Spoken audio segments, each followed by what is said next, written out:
I'm noticing you're making the sushi. Huh? I said I can see that you are making the sushi. I wanted to get your opinion of something. You have a very sharp knife.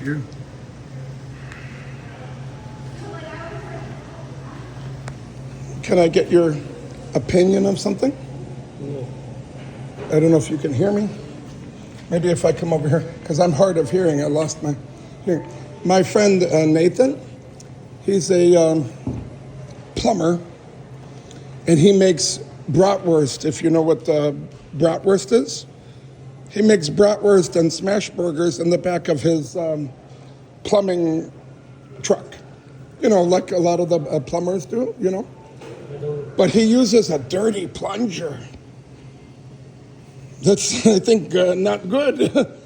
He uses a disgusting, dirty plunger. That's crazy. Isn't that crazy? Hello. I'm saying. I don't know. Excuse me? I don't know. You don't know if that's crazy? I'm telling you, that's kind of, I think, a little bit crazy, a little bit unsanitary. Anyway, thank you. Have a good day. Bye-bye. Bye for now.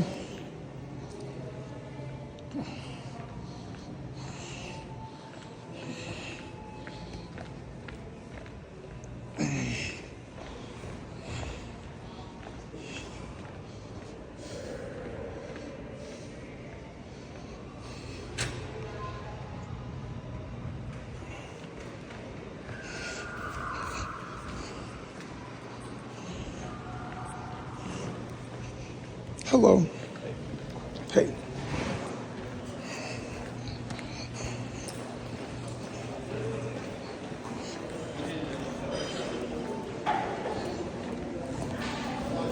Good morning. I like your hair. Thank you. Thanks. You're welcome.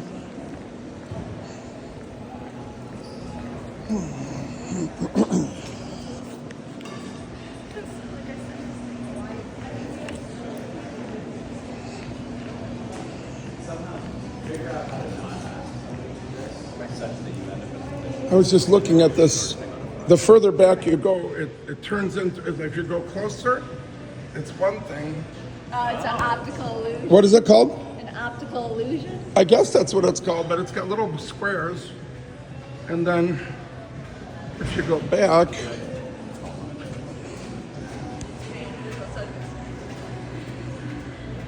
anyway, have a good day. There's another one.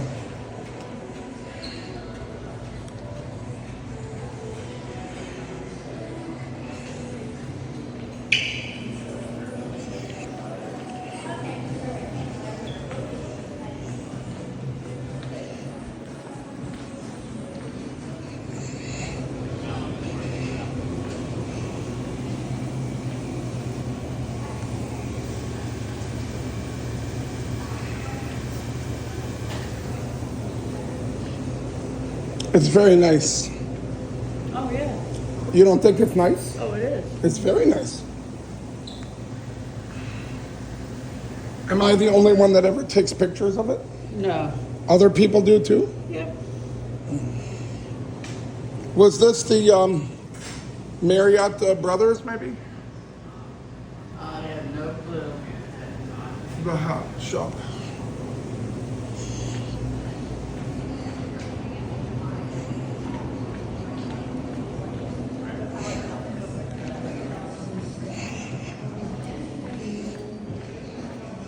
Are there any good breakfast places around here? Because I'm not from here. So. my one plumber friend, he does a lot of work downtown. He and his sidekick, Steve. His name's Nathan. But they're making bratwurst and smash burgers in the back of their plumbing truck using a dirty plunger. Oh, that's crazy. I know, that's crazy.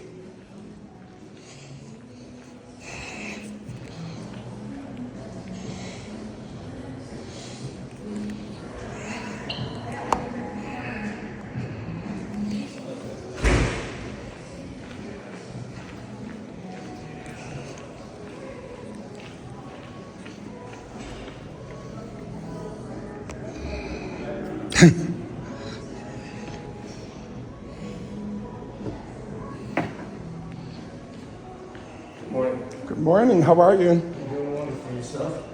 I'm still waking up. Oh, you and me both. I get up super early. I live That's 25 miles from here, so I just kind of. where do you live? I live Medina County.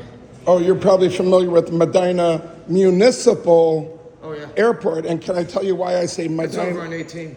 It is. It's on the south side of 18, but it's just about 1,000 or 1,500 feet west of the Sheets Right. gas station. That's on the other side. That's on 94. Yeah, but can I tell you why I say you're probably familiar with Medina Municipal Airport? Would you like to know why I'm emphasizing the word municipal? No. Yes. Correct me if I'm wrong. Everybody calls it Medina County Airport. You've probably called it Medina County Airport. Yeah. And at one time, it was owned by the county, so it literally was Medina Is County there like Airport. executives and stuff flying in out of there now? or Well, is there's that, and there's People in their young fun. kids, learning to fly. Like I learned to fly at Burke Lakefront when I was 18, Nice. 43 years ago. But it's no longer owned by the county. Mm-hmm. It's owned by the city Right. of Medina. So the correct name is Medina Municipal, not Medina County. When the city bought it, apparently from the county, they It's a nice changed. airport. It's a very nice airport. But even I still call it, I feel like I'm one of the only people that know. It's easier to say. Yeah, Medina County, yeah. It's county is easier than municipal. County is like Three one syllables. syllable. County is one syllable. Municipal is four syllables. So I call it Medina County Airport too, but I feel like I'm one of the only people on planet Earth that knows the correct name on the aviation sectional map is Medina Municipal. Where I live used to be Brunswick Hills Airport, which was down the hill from the off-sub station. And that airport was probably gone many years ago. Now it's called the Landings, and there's a lot of houses on it. That's what happened at Strongsville Airport. Strongsville's the same thing. Is that Drake Road? Strongsville, yeah. Strongsville Airport, they had a 99-year lease, or I'm not sure if I'm. I think we good. You can pick the towels up. I think we're in good shape now. I'm not sure if I'm saying this correctly. It was either the railroad, because there's a railroad that goes right through there, through what used to be Strongsville Airport. It's by Slim and Chubby's, right? Right.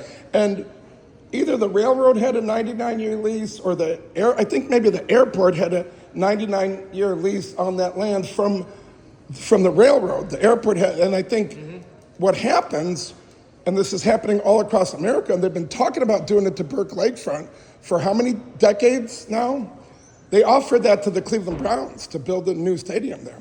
But the Browns chose to go to I think that's the dumbest thing they could Brook do. Park. Well, You got a shitty team and you want to do this, and Yeah. then you want to take it out. Yeah, okay. But here's the thing, it's happening to airports all across all 50 states, including Alaska and Hawaii.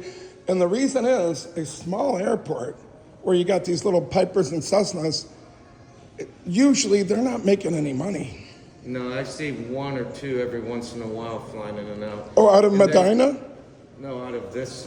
Burke Lakefront. And then, of course, the air show. I took my son. Well, fishing. here's when you'll see a lot It more. was nice watching him practice. You are correct. 43 years ago, when I started at Burke, they still had airline flights. Not many, but Wright Airlines flew these big Convaires, these big giant props, and they flew to Canada. They still have the ticket counters there. It's a museum for women. It's the International Women's So Airspace what do you do? Emergency Water Damage Restoration, but I'm also a flight instructor for 19 years. I teach people to fly. And I've been a pilot for 43 years. But here's the thing. What's happening at small airports all... What's that? Oh no, hey, we're just BSing. Yeah, we're just BSing. What's happening at airports all over the United States of America, these small airports typically are not really making any profit.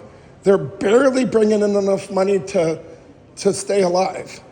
And then you've got these developers who've got big money, and they come in and say, you got X amount of acres, we'll write you a check for $17 million.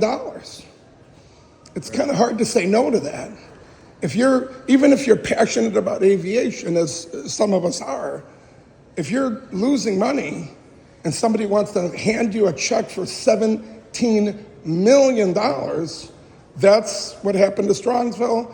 That's what happened to apparently Brunswick, and it's happened to, I'm sure, hundreds, if not thousands of small airports. And Burke Lakefront used to be a very busy airport. Now you're right, it's like a ghost town, except for, notice right after a Browns game, you'll see at least a half a dozen, maybe 10, 12, 15, 16 corporate jets taking off one after the other. It's the opposing team, it's rich people that flew in for the game. It might be somebody who's originally from Cleveland. Now he's a hotshot lawyer in Manhattan, New York. You know, he just jumps into his $50 million corporate jet, flies into Burke. So that's when you see him taking off one after the other, like it's a busy airport. Once they get rid of the stadium, who knows what's going to happen to Burke. They need to develop that whole lakefront. Well, here's the thing. I've often said that I'm not sure how I would vote, because I love Burke Lakefront. It's where I first soloed. It's where I learned to fly. And I also love Cleveland. Even if I somehow won the lottery or became the next... Same here, I'd still be around. Even if I became Elon Musk, the richest person in the world, who knows? Maybe I would have 10 or 20 houses. I would always have a house in Cleveland because I love Cleveland. And so if everybody voted and it was a tie, should we keep it as Burke Lakefront Airport, or should we develop it as very valuable lakefront land, something that everybody could enjoy, even non-pilots? And if they somehow found that I'm the only one that didn't vote, so I'm going to be the tiebreaker, I can't tell you, Jim, how I would vote, because they'd all be turning to me. Come on, Joe, you're the whichever way. Who's going to pay me the most? Well, they would literally be saying in that crazy scenario I concocted, it's up to you, Joe. If you vote one way, it's going to stay as an airport. If you vote the other way, we're going to develop it and have some really cool stuff right on the water. On the one hand, I would hate to see another airport like Sandusky Airport got bought out by Cedar Point. It's been a sports center. And I used to fly there. That's how I learned to fly. Taking off with Jack Gwynn, God rest his soul, my first flight instructor, following the shoreline west to Sandusky. Every time he would see me coming on Sunday, because I'd save up all week, and he'd be on the phone with his feet up on the desk, using the line service office and drinking their coffee. And he would see me walking, he'd be on the phone with his girlfriend, Claudia. And he'd say, hey, Joey. He's like, Claudia, I got to go. Joey's here. Hey, Joey, where do you want to go? You want to go to Sandusky and get some chili? That was every week. You want to go to... He would get the chili. I would get a double cheeseburger and a vanilla milkshake. I lived in Maryland for years. I met a woman when I was in the Navy over in Hawaii. And, thank you for your service. Thank you, sir. And I kind of lived in Maryland, and then we got separated after years and a couple of kids. But my one friend's brother, he got his license, and he had a small plane, and he called me on a Sunday and says, hey man, let's go to Ocean City. So we flew out of BWI, went to Ocean City, landed, ate. How long of a flight was that? It wasn't that long, probably an hour. We landed, and we ate, jumped in the plane, came back, landed, this, that. In the flying magazines, they always called that going out for a $100 hamburger. Right. Can I tell you why they called it a $100 hamburger, Jim? What's that? The reason they always called that going out for a $100 hamburger is because when I started flying 43 years ago, when I was 18, the hamburger might have been like $1 or $2 back then. But the cost of the airplane would bring it up to 100. Now we would call it a $500 hamburger. And I got one question for you over here. Oh. Oh, that just going down the laundry area. I'll take it down there. Thank you, sir. I guess the other thing is it was up there in the gym area, the workout area. Yeah, I seen it, yeah. Now I'm just going to leave a little bit until you get all... Yeah, Lenny told me to leave it alone until I got here. Okay. Until he got here. Jim, I got one question for you right over here.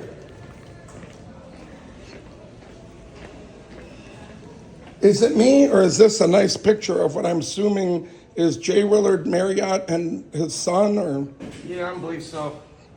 do you know that I went to a seminar for ACE, the Association of Collegiate Entrepreneurs, and it was in the Bahamas.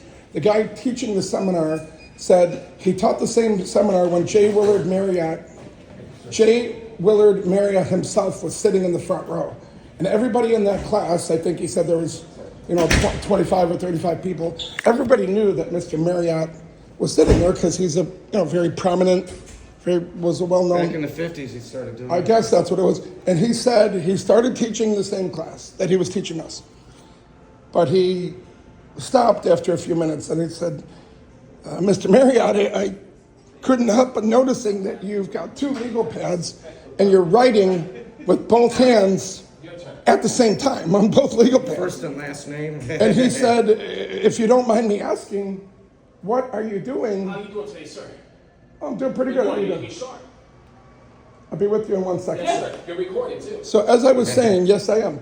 As I was saying, he said to Mr. Marriott, "Can I ask, what you're doing and how?" Oh, Mr. Marriott said, "Oh, that's very simple. With this hand, I'm taking notes on what you're saying, and with this hand, I'm writing down ways that I'm going So he to can split his brain. implement those ideas in my business." I gotta get going.